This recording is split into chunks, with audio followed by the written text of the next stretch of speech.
Okay, so in this video, I'm going to do something a little bit different. I'm going to do a voiceover. I don't really like doing voiceovers, but I figured I'd give you guys an explanation for those who have been watching since the beginning.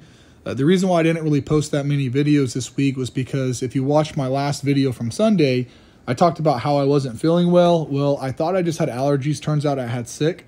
It turns out I got sick. I'm not sure exactly what I had, but it was something that wasn't very good, and it just fatigued me really bad. I had to take off of work until Wednesday, and I was just exhausted and drained and just felt really bad. So I changed my training up a little bit because with how much cardio I'm doing and the amount of food that I'm eating, I'm just getting too winded and exhausted during my workouts to push hard. So what I'm doing is I drop the supersets. The workout's exactly the same. The only difference is I don't superset. So I just do the sets straight through for 8 to 12. And then if I do end up getting to 12 and I can push more, I push more like I normally do.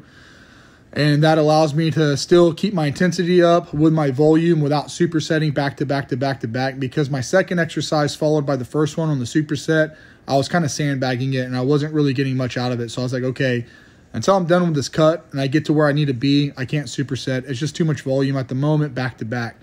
Now, not too much volume like, oh, I'm overtraining and I'm doing too many reps and sets. No, it's just it started being more cardio than anything else. So that's why I backed off of that. So in this exact exercise right here, well, in this exact day right here, I started off with leg curls. I did 4 sets of 8 to 12. On the last set, if I could push more, I pushed more. Then I moved to Romanian deadlifts and then back extensions. And then right here, stiff-legged deadlifts. On the stiff-legged deadlifts, I do like to go all the way down. Now, I've done conventional deadlifts, sumo deadlifts whenever I used to powerlift. I was always predominantly a conventional deadlifter and Romanian deadlifts. I really love those. But whenever I'm bodybuilding, I want a good deep stretch in the hamstring and a hard contraction at the top. I do stiff-legged deadlifts. A lot of people say you can't go all the way down. You're going to hurt your back. You're going to round it, blah, blah, blah, blah, blah. But if you use a weight that you can handle with a rep range that's high enough and you use slow controlled movement, this is one of the best glute builders and inner hamstring workouts I think out there. Excuse me. If you've never done it before, you should really give it a shot. But also you have to work on your mobility and your flexibility to do them. So if you're not mobile and flexible in the hamstring, these are going to show it.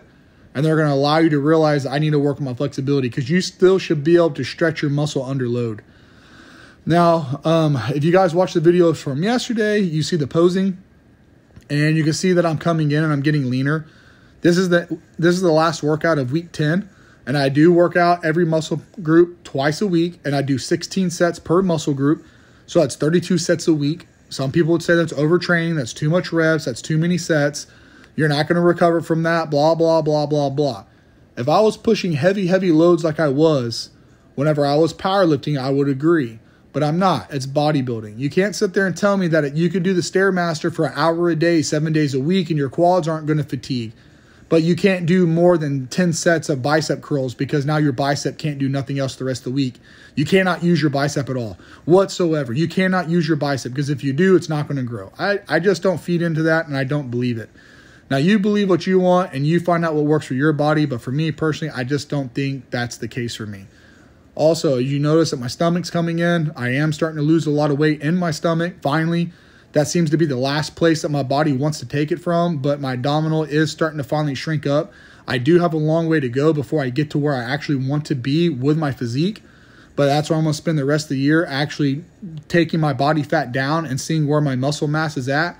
So at the beginning of next year, I can plan accordingly to where I want, for what I want to do for the rest of the year to possibly compete. Well, that's it for the video, guys. Thanks for watching.